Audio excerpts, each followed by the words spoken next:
Сегодня свой день рождения отмечает микроволновая печь. Ей исполняется 73 годика. Ее сконструировал, причем совершенно случайно, в 1946 году ученый Либерон Спенсер. Поздравляем! Комитет Думы по физической культуре поддержал продажу пива на стадионах во время матчей. Глава комитета Михаил Дегтярев отмечает, в чаше стадиона будет пить нельзя, только вне трибун. Отошли, попили и вернулись веселенькие. Забавляют ваши комментарии.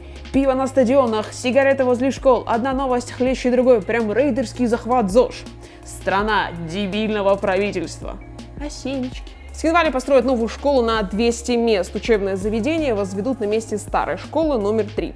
Ее здание признано аварийным. Строительство школы внесено в российскую инвестиционную программу содействия социально-экономическому развитию Южной Осетии. Это все главные новости на сайте ossetia.news.